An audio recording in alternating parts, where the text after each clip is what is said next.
Doodle World chaining is one of the core aspects of the game that a majority of its player base does, but it's still a little complex in not only finding what you want, but also doing it quickly.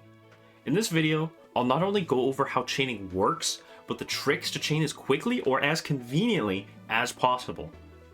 For the best and quickest ways to chain, make sure you watch till the end, and I highly recommend checking out the AFK Chaining and Friendchaining tricks for you to chain as efficiently as you can. If you want to check a specific point in the video, make sure to check the chapters either in the video itself or in the description. Anyways, make sure to like, subscribe, share with a friend, that whole thing, and let's get right into the video. Also, credit to the Doodle World wiki and Let Me Sleep on Discord for helping me gather information on some of these topics. The wiki link will be in the description below. Let's begin with the cut and dry basics of Doodle World chaining. Chaining is the process of knocking out the same exact doodle continuously, providing many benefits including boosted misprint odds, boosted skin odds, hidden trait odds, and more. This can be done by going into the grass and encountering a doodle. For example, I can knock out this Niblin, and that begins the chain. You can see it in the bottom right corner. Chains go up one at a time per knockout, and you can keep a chain going endlessly as long as you keep knocking out the same thing.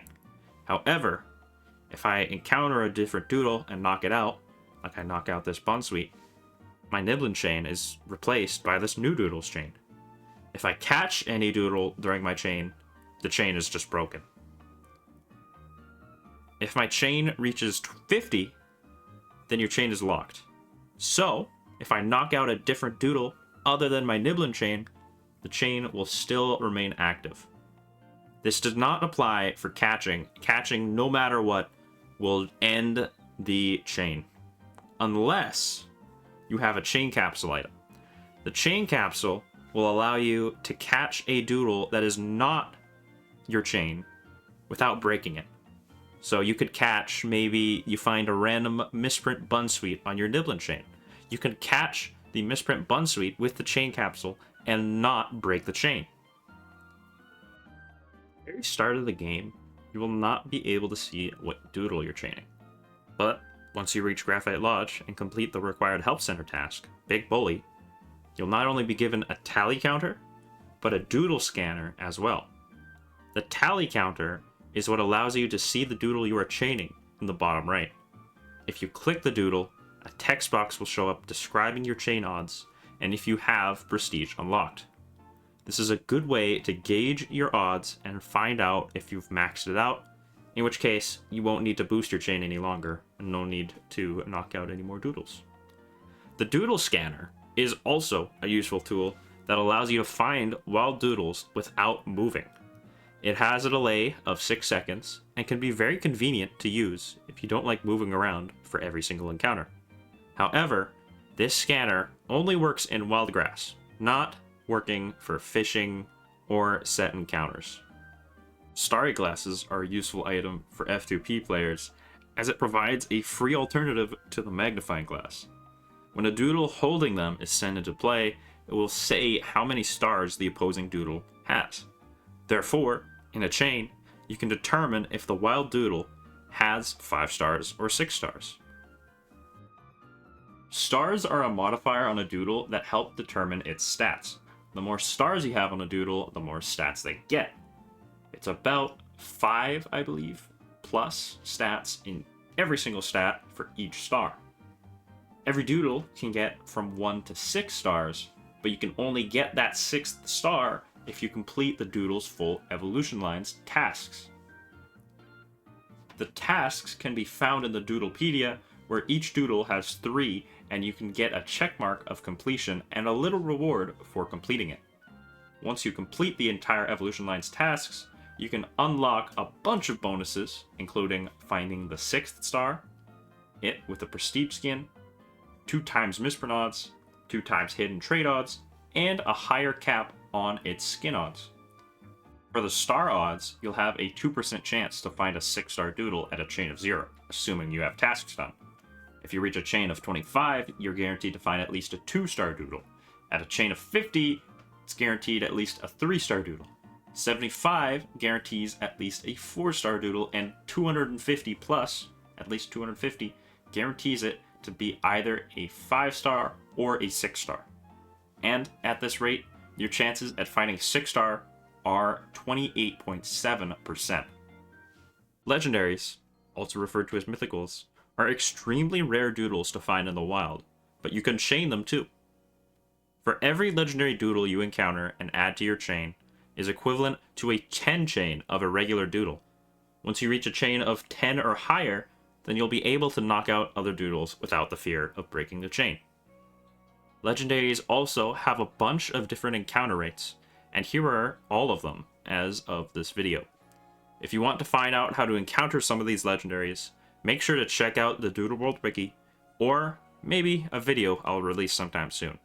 If I do make a video, make sure to click the button in the top right, and you'll be able to go check that video out. As your chain grows, so do the odds of finding the doodle you're chaining, as long as the doodle is somewhat rare to find. For very common doodles, like Wiglet or Tadpole, this won't affect much. I don't think it affects at all, actually. For rare doodles with a less than 10% chance to find, your odds will boost greatly every 10 doodles added to the chain. For every 10 chain you get, your odds will increase by 10%. So if you reach a 10 chain on a 2% odds doodle, such as, let's say, Moss, your odds will jump up to 10% to find a Moss at a 10 chain. Then if you reach a 20 chain, it'll be 20%, then 30%, then 40%, then all the way up to 50%. For somewhat rare doodles, their odds will increase and cap at 50% too. But there's no exact known number for the odds of encountering while you eventually reach it. Just know that the best chance you get is after 50 chain at 50%. The odds of encountering a legendary doodle works a lot more differently than regular doodles. The chain number is what determines the numerator of the odds. For example, for a Nepteros, a chain of 1 will still have the same odds as a chain of 0, which is 1 in 1,000. But a chain of 2 will make it 2 in 1,000, meaning it's then basically 1 in 500. If you have a chain of 4, your odds will now be 4 in 1,000, or 1 in 250. This continues until you have a chain of 6, meaning the best possible odds you can get from chaining for this Nepteros is 6 in 1,000. Obviously, this number can still be lowered through other means, such as the booster, such as the Gamepasses, or the Hunter trait. If you want to figure out some of those, such as the Gamepasses and the Hunter trait, we'll go over it in a bit. Now, let's go over the Gamepasses, which are simple ways to ease your chaining. First is the trinkets. You have the misprint, the mythical, and hidden trait that all double the odds of the respective rarity.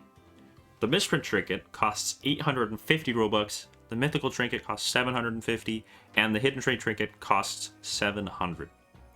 There's also the worn out misprint and mythical trinkets, which still boost your odds by finding each thing, but not as much.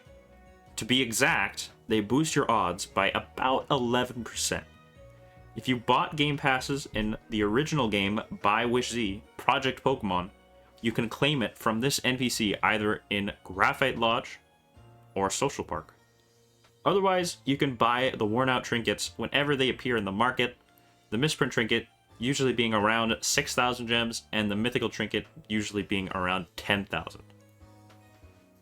The magnifying glass allows you to find the stats of a wild doodle without catching it.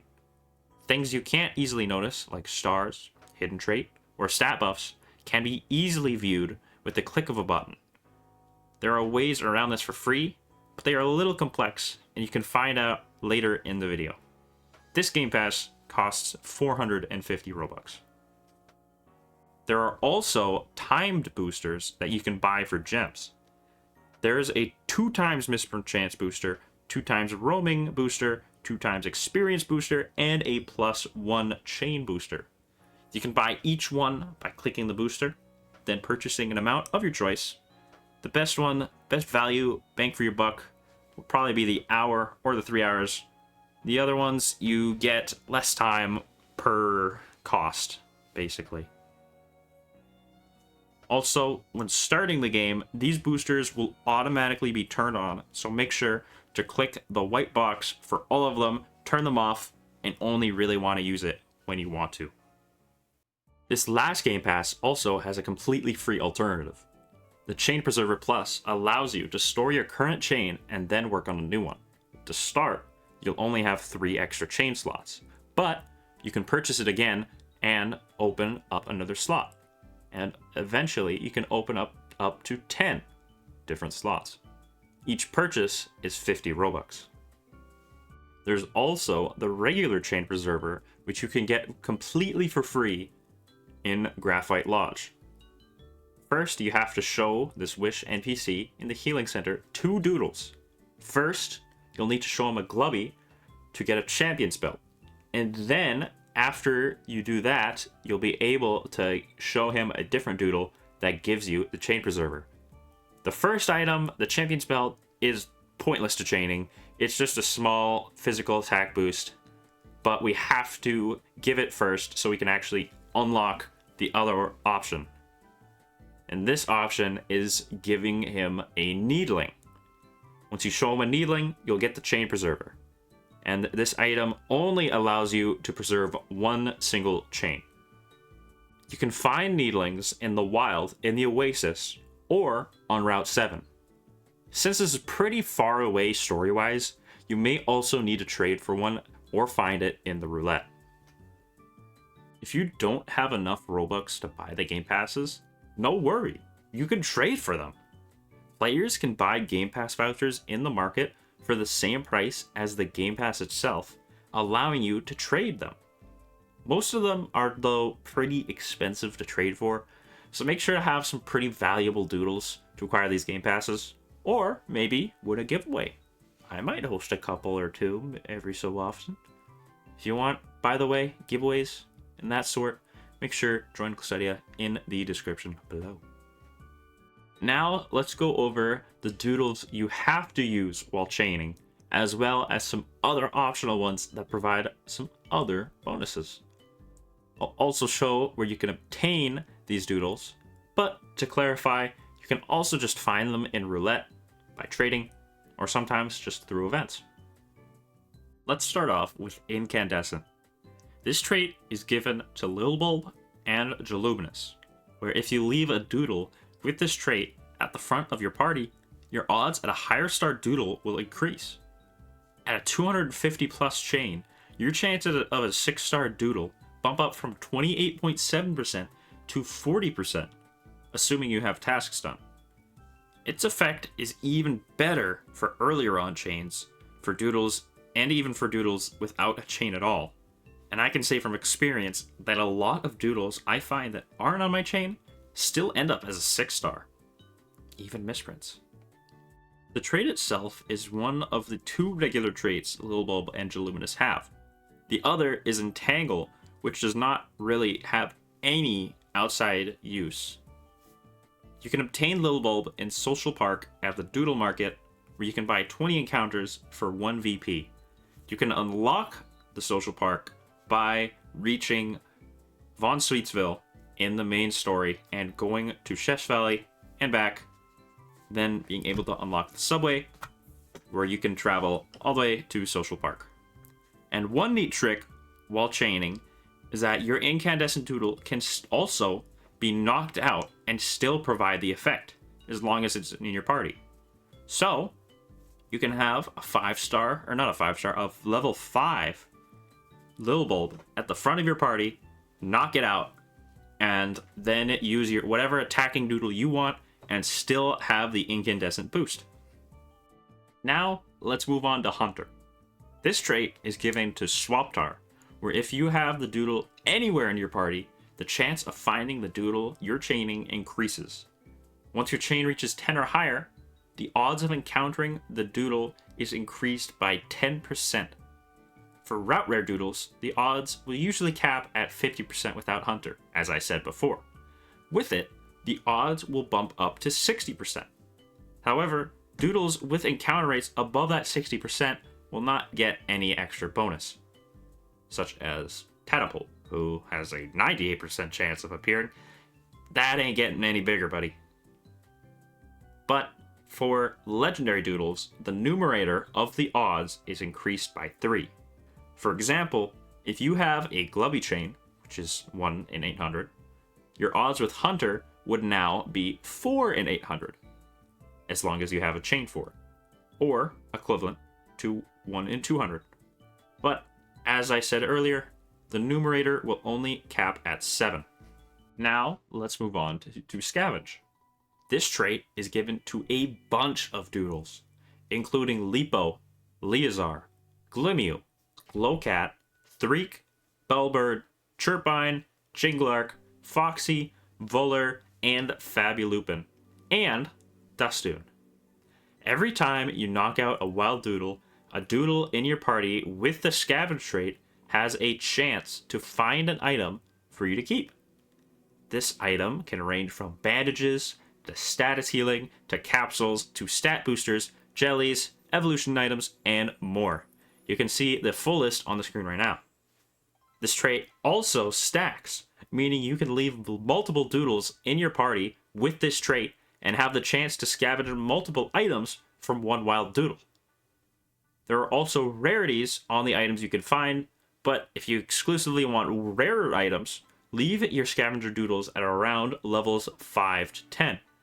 Doing this will make sure that the scavenge will only look for those very rare items. Only some of them, though. It's a little bit weird. I'm not sure how it's coded. It basically only gives you like a bandage or one of the rarer items, but I don't think it gives you level up cubes. I may be wrong, but the list is there for you to check out. Now the final trait is Mimic. This trait is given to the Squelly line and the Gorple line. When this doodle is sent out, it will copy the trait of the other doodle in play. Knowing this, you can use this trait to determine if the opposing doodle has a hidden trait or not, or determine what the trait the doodle has at all. Obviously, you should know what the hidden trait is beforehand, because it'll only say the name of the trait. So make sure, go check the Doodle World wiki, or just get your knowledge in on what the hidden trait is, so you can know what hidden trait or what trait you want to get for that doodle first. Let's talk about Split.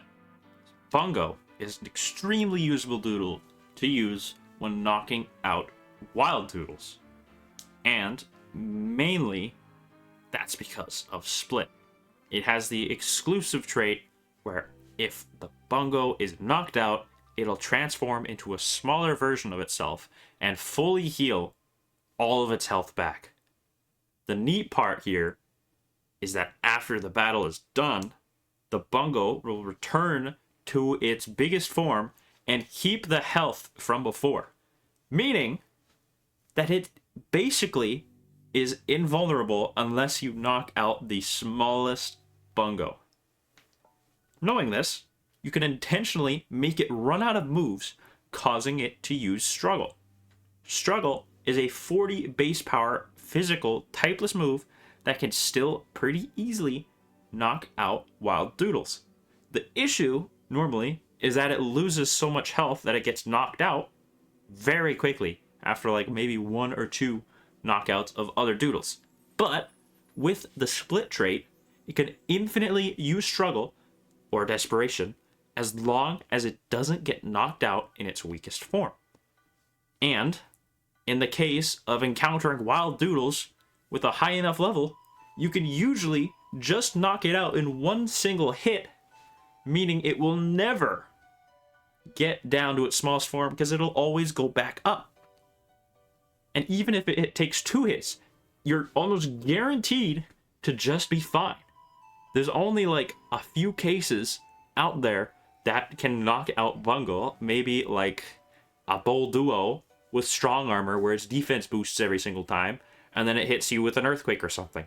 but otherwise, it is almost perfect for chaining. And it never gets knocked out, it never runs out of moves, so you never have to heal it, and you can keep it going as long as you want. Now, let's talk about the preferred chain team. This is the best team you want to be using for chaining, and it consists of, first being Incandescent, Lil Bulb, or Luminous, knocked out at the front of your party.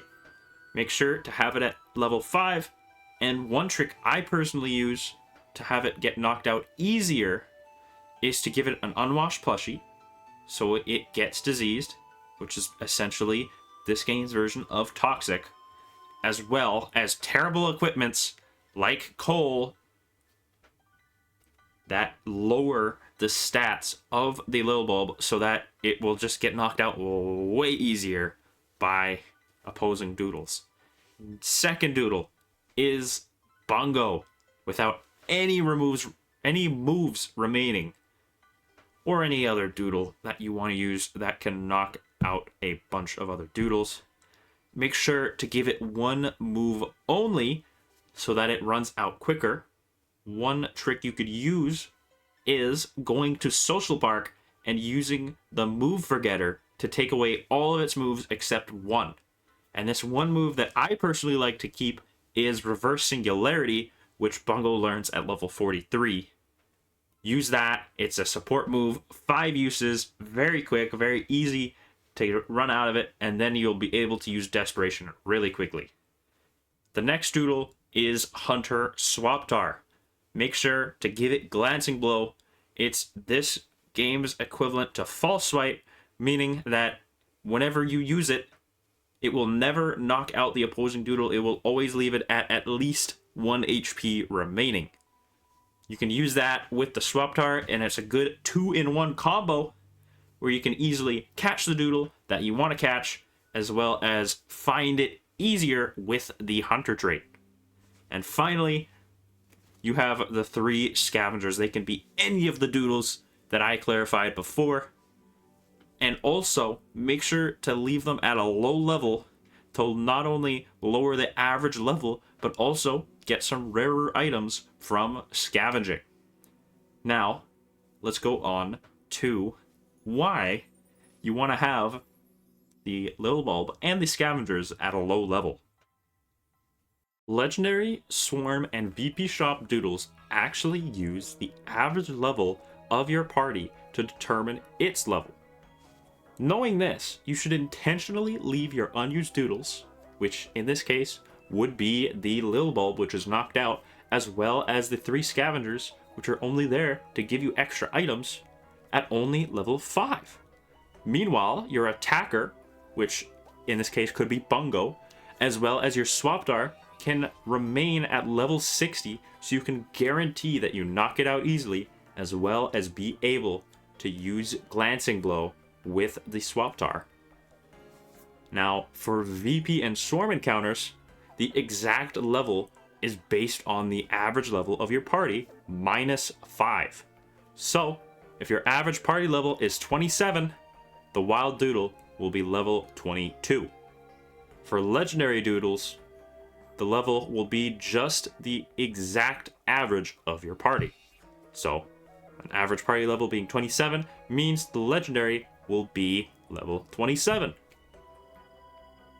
Tomes and Aura Jars provide an alternative way to quickly chain what you want. The neat part with them is that if you use them, the next doodle you encounter will almost always be the doodle you're chaining, even if the doodle you're chaining is a legendary.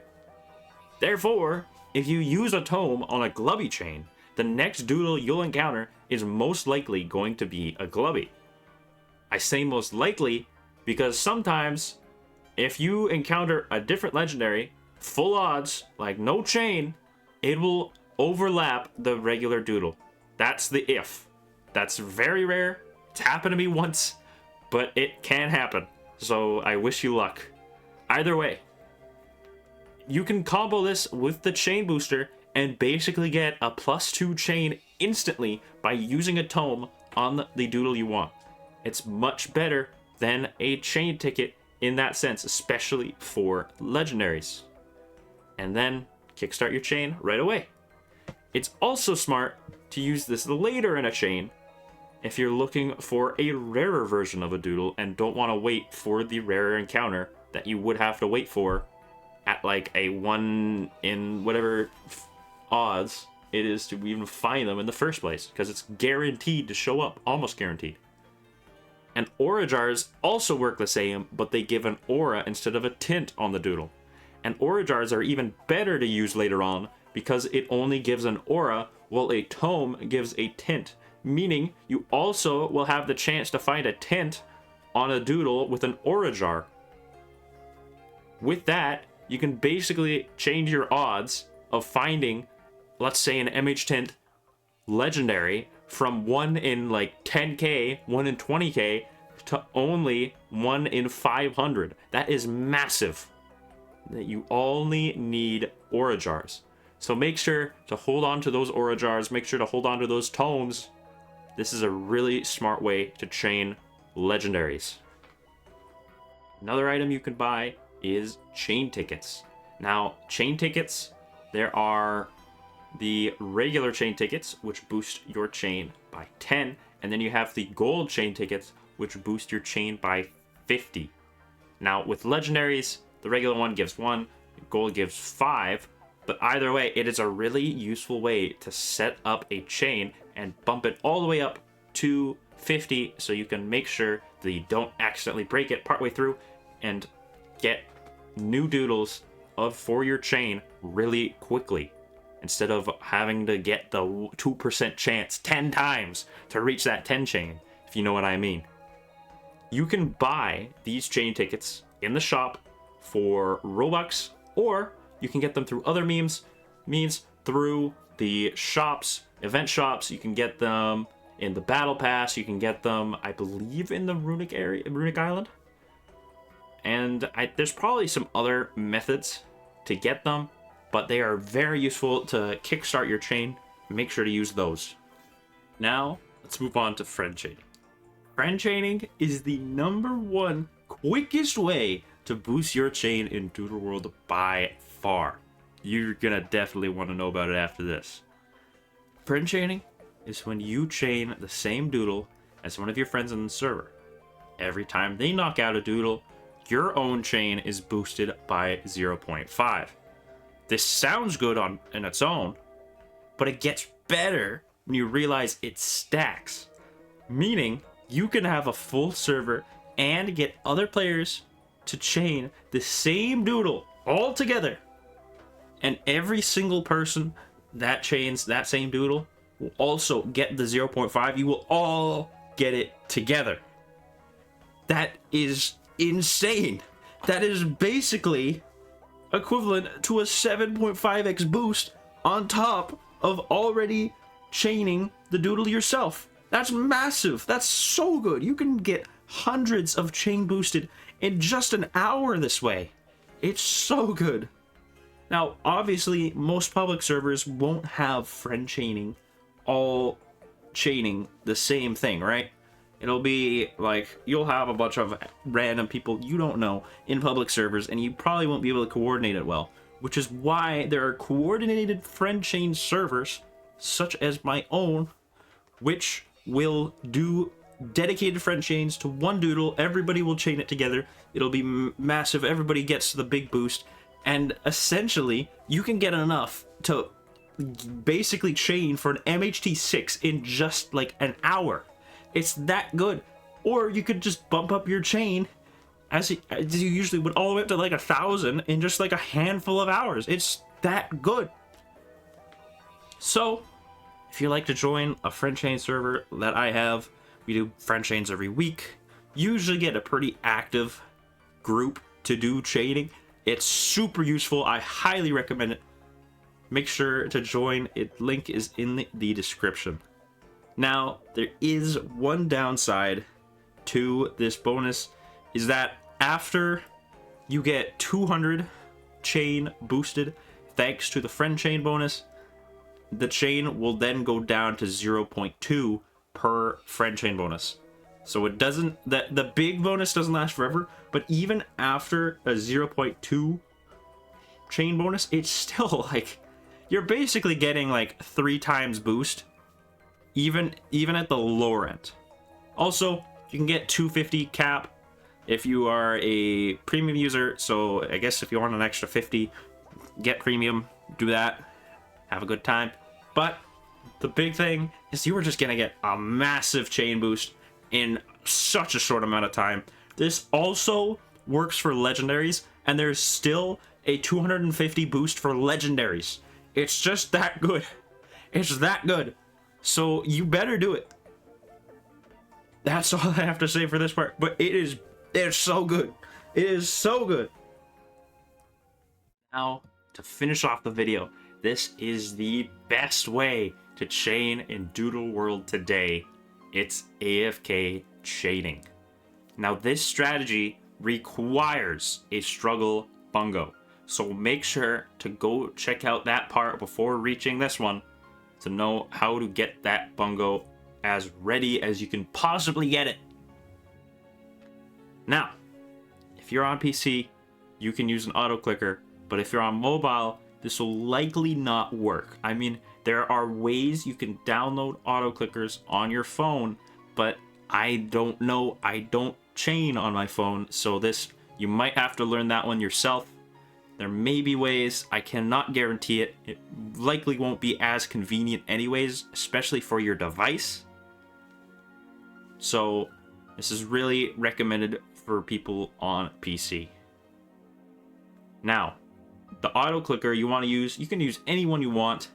I personally use OP auto clicker. It is perfectly fine. Works perfect. No worries with that one. And with the auto clicker ready and a doodle scanner ready, assuming you have it, assuming you've gone that far into the story, because you most likely should have by now. Once you have those 2 items, we are ready to go. Now, one thing to clarify is that this strategy will knock out every single doodle in its path, including doodles you're not chaining. It also will knock out the rare doodles that you may be wanting to catch, so you should keep a close eye on what you're encountering so that you can stop the auto clicker before it knocks out that doodle you're trying to look for. For example, for me, I have the AFK chain going on, but I always have an eye on what's going on so I can get out from where I am, stop the auto clicker with the keybind I have set up before the doodle knocks out, and it's ready to go. I can catch it. Now, you can just leave it for a while as well.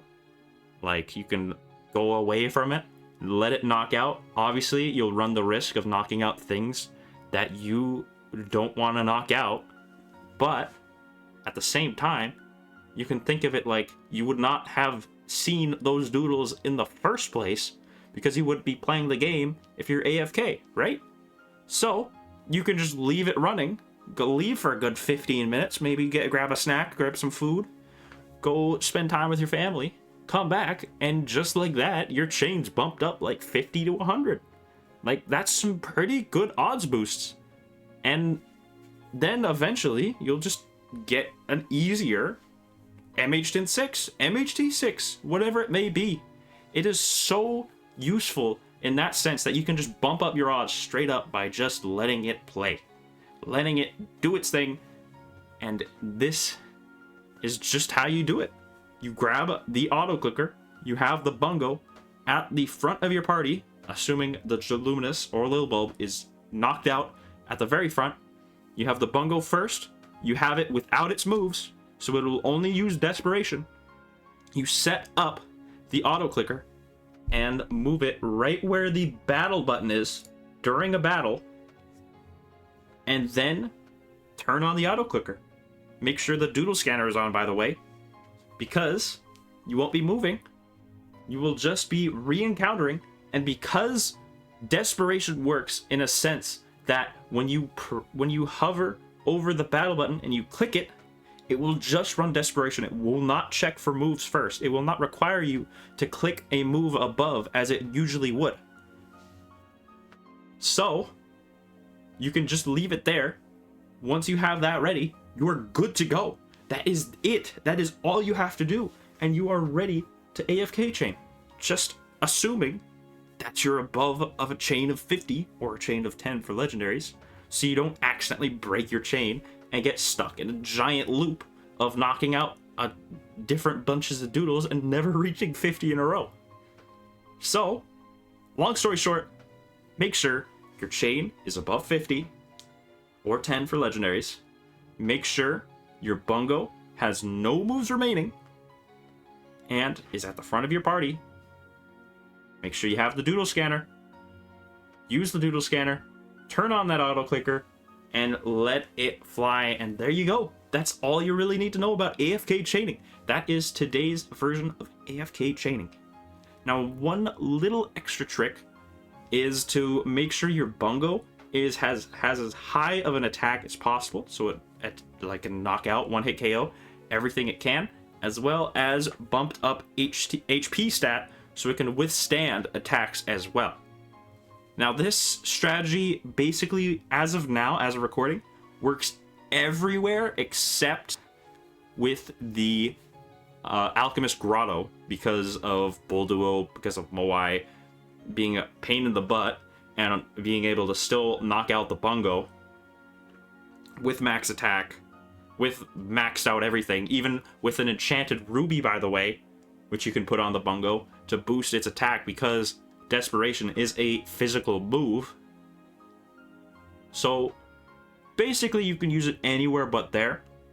Another thing is Legendaries. If you remember, like I said before, the Legendaries will be the average level, same with Swarms. So make sure that your Scavenger Doodles are low level, as well as the Geluminous, so that those Legendaries will also be low level and not be able to knock out the bungo.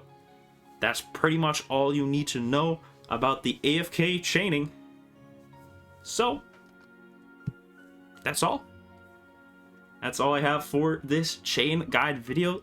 Let me know which guides you'd like to see in the future. Let me know if you've made it to the end by commenting.